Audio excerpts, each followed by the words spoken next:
Welcome to the 2025 Economic Depression and Preparation Channel. I'm your host, Tony. Thank you for joining me on this Wednesday, Hump Day, January 15th, 2025. We're halfway through the month, and we're halfway through gains and losses on both Wall Street and Main Street here as we head to the transition of the administration in the U.S. and then other countries are transitioning as well in terms of the budgets and the European Central Bank here, in Asia, Australia, etc. So we're continuing to follow the story of inflation, and right now inflation has heated up less than expected in terms of wholesale inflation, and because of that, the stock market surged today over 600 points on the Dow. S&P 500 and Nasdaq all followed suit. They were up today by 1 to 2 percentage points on the average. And so this is because everything is surging because the investors see the good news, or they feel like, quote unquote, the good news. The deal with inflation is not rising as fast as they thought, according to some outlets like CNN Business, Yahoo Finance, MSNBC. But we know that things could change on the drop of a dime. So we talk about that as well as gas and oil, as that continues to start to kind of like heat up and wake up from the doldrums that was in those cheap prices that we had about a couple weeks ago during the peak of the what it was the holiday travel season back then. So we're going to talk about all of that. Please be sure to subscribe. I appreciate all your support, ladies and gentlemen. I read all of your comments, and it's nice to be a part of this community here at Preach to Me. Now we're going to be talking about the inflation here. Once again, the inflation has heated up here. Less than expected last month, but it still has heated up to an amount that has amounted to more inflation. So inflation heated up less than expected, according to CNN Business analysts here, and that led to a rise in energy prices 3.5% for the month. And this has been fueled by a 9.7% jump in gas prices. And also, the prices in November rose up 0.4%. That's mostly by soaring egg prices and other grocery prices that we've seen throughout last year. And so now that we're turning the corner and we're into 2025, the articles and many comments are hinting at relief on the way for not only egg prices, but for other prices in the grocery store. And so that's somewhat good news. The bad news is that it may be too little too late, because things are already high and people have gotten used to paying these higher prices in a lot of these grocery stores and wholesale stores, that they may not notice a real decrease in prices anyway, and they may not come down that much because, like I said, many people have made profits off this, and so they may not come down. So stock market today, the Dow S&P 500 soars as inflation cools and the bank earnings shine. Wells Fargo reported a fourth quarter profit, a record profit for them, which was really surprising, considering all of you guys know their troubles that they've had, ladies and gentlemen, between the creating the fake accounts and bank accounts to the scandal with the Gap insurance on the auto loans.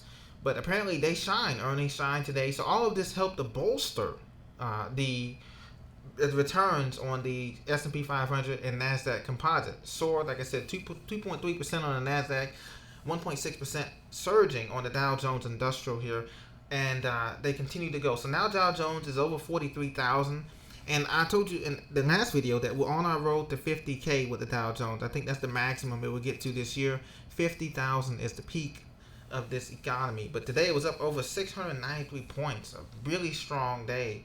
But one thing to be of concern here, and I'm not a financial analyst, but it's the volatility. One day it's up 600 points, the next day it's down 300 points on no apparent news. Like it's not like they're doing a rate cut the next day, the Federal Reserve, or it's not like we've had extreme earnings come out from one of the Magnificent Seven, like Netflix or Google or Apple or Meta, coming out with extreme earnings reports.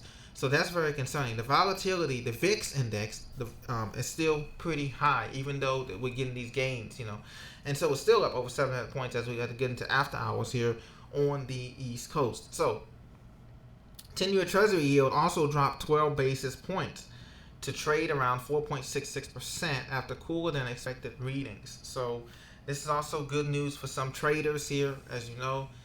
Now, many people remain split. Many economists, senior analysts remain split on whether a rate cut will come in the back half of this year, with odds of easing in June now seen as more likely than not.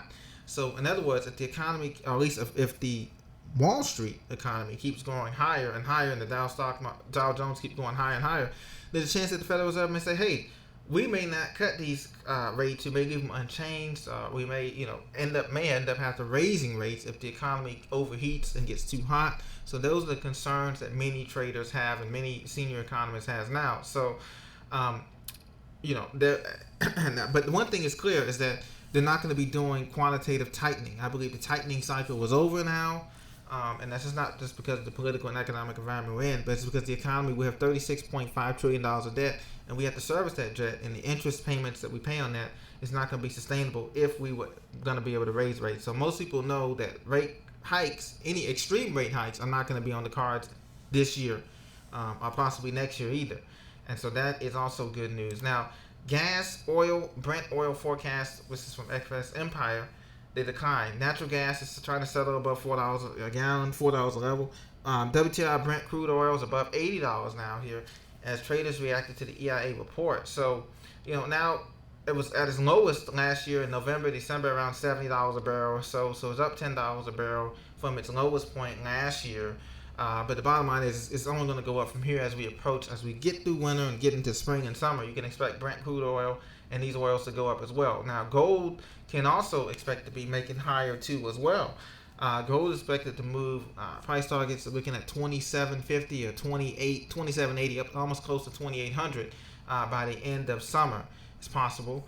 Silver is also expected to keep above $30 per ounce for the remainder of this year.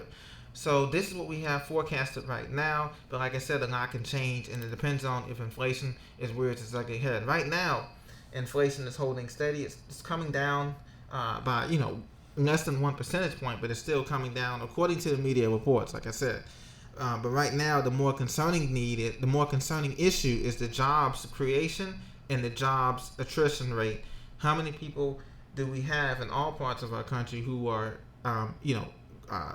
silent quitting or losing their job or being replaced by AI or automation, and how many people are actually creating jobs in terms of the small businesses and the tax credits and the tax breaks? Since those are going to be expiring soon, it's going to be interesting to see how the next administration, are they going to continue those, or are they going to revamp the tax code and base that comes up? So we just have to wait and see.